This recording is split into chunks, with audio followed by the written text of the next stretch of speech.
Jiran ni tua. Suami isteri tua 80 lebih. Satu hari makcik ni datang, opah.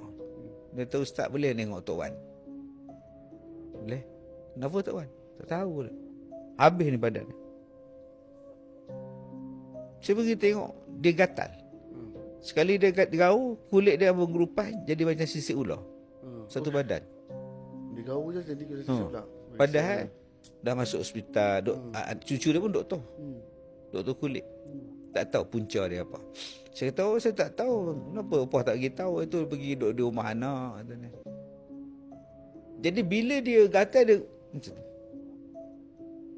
macam ular. Macam Nagin. Nagin, Sri Dewi, Wijayanti Mala jadi Nagin kan.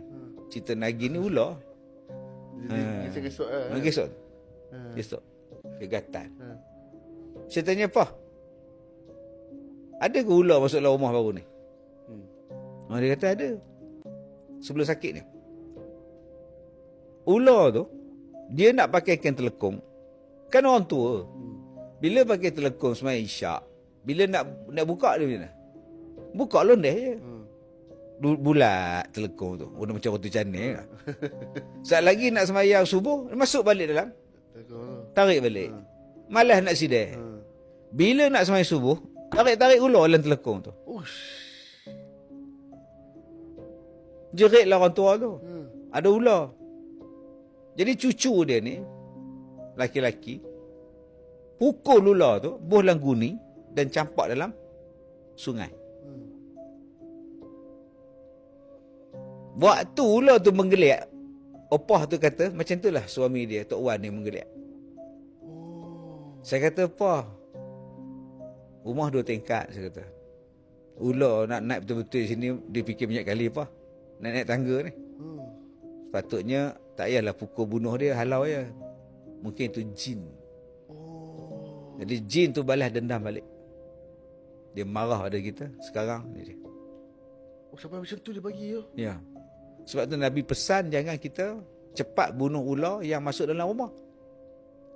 Sebab makhluk, kita berkongsi alam, dunia. Sebab tu kita rumah macam ni. Bulat, bahaya. Itu dah bacalah doa. Kita nak tengok, sebab tu saya kata tadi, kena belajar bentuk. Okey. Ular yang betul macam mana? Ular yang jin macam mana? Ular yang betul, dia melengkar.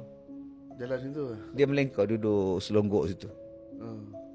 Dia melengkar, pasal perak, bulat lah duduk. Yang jin, dia akan duduk di antara dinding dengan lantai. L kan? L dia duduk sepanjang. Dia makna panjang. Itu makna kita tahu dia punya ular. Yang kedua, kita boleh tengok pada pergerakan mata dia. Mata ular tu. Ya, ular biasa dia tak akan kelip dia tengok. Ular je dia kelip. Banyak kelip. Kalau sempat nak tengok lah. Kita ni masalah tak sempat tengok dah. Kita pukul je. Itu masalah dia. Warna. Warna hitam. Kalau jin warna apa? Sama hitam. Sama. Jin, kalau jengking, tikus, kebanyakan.